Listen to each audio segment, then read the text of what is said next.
Kebebasan dan keadilan dianaktirikan, humor menjadi cara mengutarakan ketidakpuasan. Bisa saja warga terus dipaksa baris berbaris, namun lelucon bisa tumbuh lewat bisik-bisik sinis. Lelucon yang tajam tumbuh dari kenyataan bukti pikiran warga tak selalu bisa dikendalikan. Humor rakyat adalah pertanda bahwa kekuasaan memang ada batasnya. Ketika kebebasan kini sudah didapatkan, apakah humor politik masih relevan? Ada fakta menarik di Indonesia ini ya. Menjadi pemimpin itu lebih punya banyak waktu luang atau waktu yang senggang.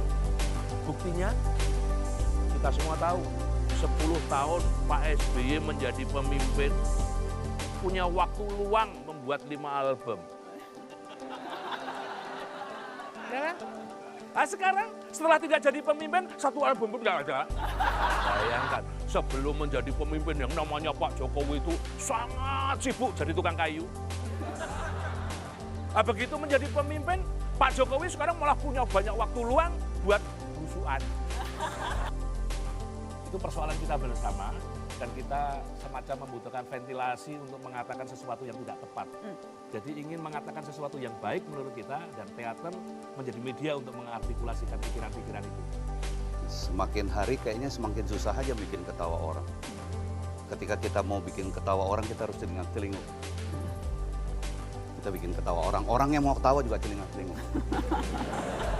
Nah, dari situ kita pikir, waduh kita tertawa aja bakalan dilarang nih kayaknya nih. Ya udah tertawalah sekarang sebelum tertawa itu dilarang. Obrolan di warung kopi karena saat itu katanya menganggap bahwa negara ini katanya demokratis, tapi yang paling demokratis adalah di warung kopi itu. Bahkan kita pernah turun dari pesawat langsung dibawa mobil, langsung dibawa ke Skogar untuk diinterogasi. Belum ngapa-ngapain diinterogasi. Ketika itu kecurigaannya apa? Ya pasti akan membawakan kritik. Okay. Siapa yang mau kalian kritik? Jadi sempat ada intimidasi seperti itu? Oh banyak.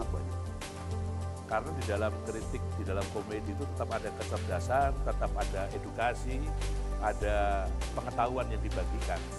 Jadi tidak semata-mata dalam tampilan yang komedi kritis itu adalah menyajikan satu yang bersifat anarkis seperti di media sosial. Saya kira ada nilai edukasi yang bisa kita bagikan di dalamnya. Jadi saya tahu betul bagaimana akhirnya ketika terjun ke situ begitu banyak gelombang di sana, gitu ya. Yang mohon maaf ini, yang benar bisa jadi salah, yang salah bisa jadi benar. Kejujuran bukan berarti nomor 1 di situ, karena kejujuran bisa jadi akhirnya dimanipulasi menjadi tidak jujur. Jadi sebetulnya dunia yang jujur adalah dunia komedi menurut saya. Saya kan lebih ke memberikan hiburan kepada rakyat. Biarkan saja ada orang-orang politik yang membahas politik. Karena kan kalau politik yang saya tahu kalau udah pol itu baru ditik-itik gitu kan. Ya kita mah yang update aja lah gitu kan. Kayak kursi sini mungkin kita tinggal pakai peci, masukin tangan sini udah gandain uang banyak gitu kan. Saya kira tujuannya sih sama, bagaimana seseorang itu bisa bermanfaat. Kalau politik itu sebagai alat perjuangan seseorang ikut di dalam perubahan. Sebagai anggota masyarakat dalam konteks berbangsa dan bernegara.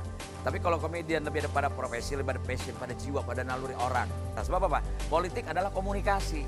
Ketika seseorang politisi tidak mampu berkomunikasi, maka dia akan gagal. Wong saya bisa komunikasi aja pilkada 2 kali gagal kok. Kalau Mas Willy atau Mas Rendra bilang untuk apa berkesenian kalau jauh dari masyarakatnya, kan begitu. Jadi betul-betul harus peka. Tidak hanya sekedar hahaha dan sebagainya gitu loh. Atau mencela sana sini gitu. Akan tetapi justru ada makna yang diterima oleh masyarakat. Itu adalah posisi sebagai komedian. Ya, saya bilang jadi memang kalau jadi politisi atau jadi apa ya nggak usah diwibawa-wibawain, biasa aja, santai aja. Jadi saya melihatnya ya sama kayak kita ngelucu rupanya gitu. Dunia yang paling membanggakan adalah komedi. Anak-anak boleh usul nggak? Nanyanya jangan terlalu serius, kita kalah lucu sama Sule. Kalau saya kan sesuai dengan kemampuan lah. Kalau saya memang nggak paham tentang politik, kenapa kita harus memaksakan diri. Makanya saya sama Andre juga bilang begitu. Jadi kalau saya mungkin nggak ada untuk ke situ. Saya lebih ke memperhatikan rakyat mungkin lah. Biar rakyat tertawa kalau bingung-bingung sama politisi gitu. Saya udah malas ngamatinnya. Kok males? Jangan Udah males capek, dong. ya itu mulu kan. Korupsi lagi, itu lagi. Makanya ya udahlah mendingan nonton SpongeBob saya mah. SpongeBob ya.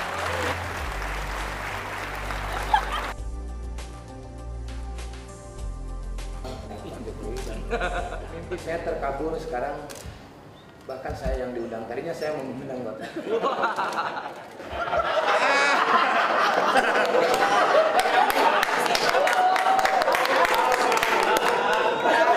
Saya potong burung. Waktu itu saya depan Pak Jokowi bilang, Pak tenang, semua sudah saya wakilkan. Tunggu banjir.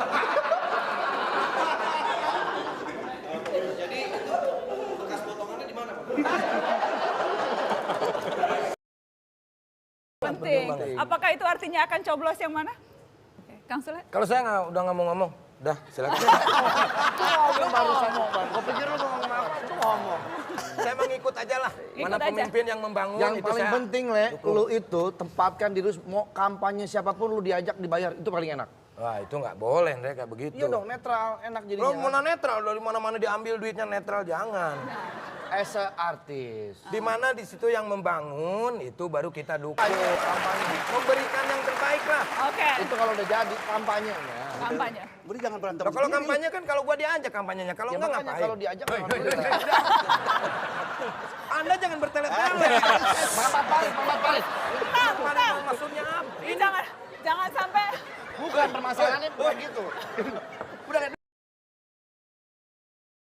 Iya, yang namanya teman kan harus saling membantu ya. Ah. Tapi perekonomian tetap harus jalan. Karena Andre juga pada waktu itu saya mau coba nih, kalau coba sih nggak apa-apa. Tapi kan loh, kok buat politik kok coba-coba sih Andre gitu kan. Tapi nggak apa-apa kalau untuk pengalaman gitu. Kan takutnya nanti gagal Andre, dan itu betul. Gitu kan. Demi seorang teman saya rela untuk dia walaupun gagal. Sule ini orang yang sensitif. Wis. Dan dia itu mudah sekali menangis. Masa sih? Iya. Apalagi kalau kita berbicara soal muka ya. Urusan politik karena saya nggak ngerti politik terus Nggak terang. ngerti politik. Banyak banget tawaran saya untuk menjadi wali waktu itu. Cuma Wali kota. wali kelas. Gitu. Ya kalau terlalu banyak yang mengkritik juga kasihan juga pemerintah kan mereka juga konsentrasi untuk membangun negeri ini. Begini. Saya Andre, Saya Sule, kami berdua Roy Martin.